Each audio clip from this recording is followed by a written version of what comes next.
Buen día, esta es la presentación de nuestro reto construcción y modelación de un generador eléctrico. El equipo está conformado por César Aparicio, Lorel Sánchez, Matías Urruela y mi persona, Andrés Chicará. Esta es la tabla de contenidos. Primero que todo está la introducción. Durante el desarrollo de este reto se estudiaron los conceptos, se aplicaron estos conocimientos a la práctica, de modo que se construyeron prototipos físicos, se realizaron modelaciones computacionales de estos sistemas y se analizaron los resultados obtenidos. Fue así que se construyó un motor DC y una bobina de Tesla, los cuales nos permitieron indagar en distintos fenómenos relacionados a la fuerza electromagnética de manera práctica y teórica. Para el primer prototipo tuvimos un motor DC. Antes, para poder construir este motor, tuvimos que saber las características de un motor DC. El motor DC es un motor de corriente continua o directa y su propiedad es de la conversión de energía eléctrica a energía mecánica. Es provocado por un movimiento rotatorio gracias a la acción de un campo magnético que es creado en este caso con los imanes puestos en la batería, lo cual dirige la corriente y hace el movimiento rotatorio del objeto encima de la batería. Normalmente el motor se compone del estator y del rotador. Y pueden ver los materiales que utilizamos, entre ellos una batería, alambre magnético, dos imanes redondos y clips de metal y cinta de aislar. Pueden ver el motor en funcionamiento.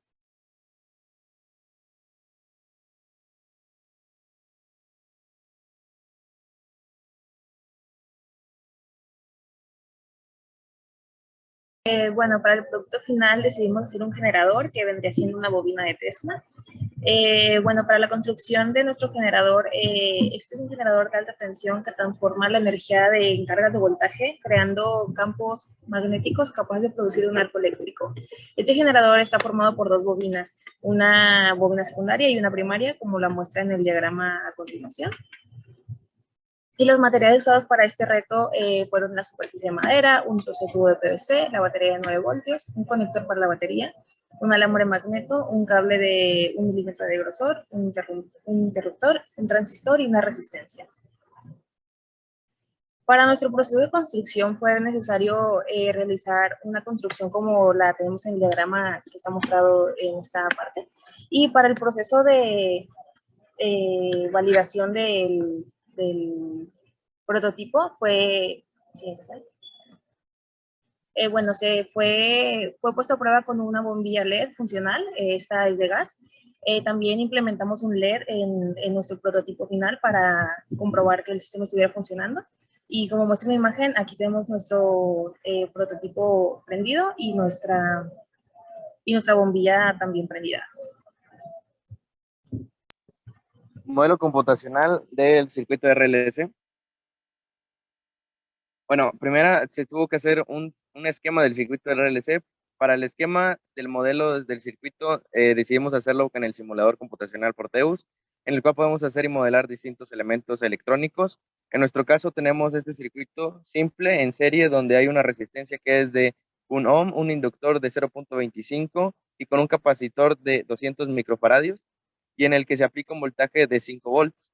Se puede observar en la segunda imagen cómo se comportan las ondas electromagnéticas en el osciloscopio y es así como tenemos una mejor idea de cómo es el comportamiento de dichas ondas. Después tenemos la modelación en MATLAB. Esta se debe establecer primero un rango en el tiempo. Nosotros elegimos un rango de tiempo de 4 segundos, así como los parámetros de las variables de resistencia, inductancia, capacitancia y voltaje que había mencionado anteriormente.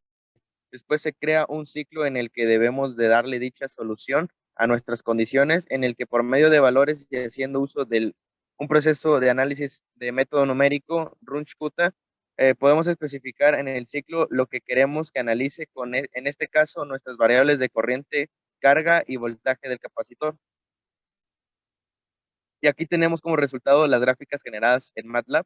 Es así como podemos ver en este caso que las ondas que se forman en un determinado tiempo, así como el comportamiento de las variables que queremos analizar, que son carga, corriente y voltaje en el capacitor, se ve en la segunda y tercera gráfica.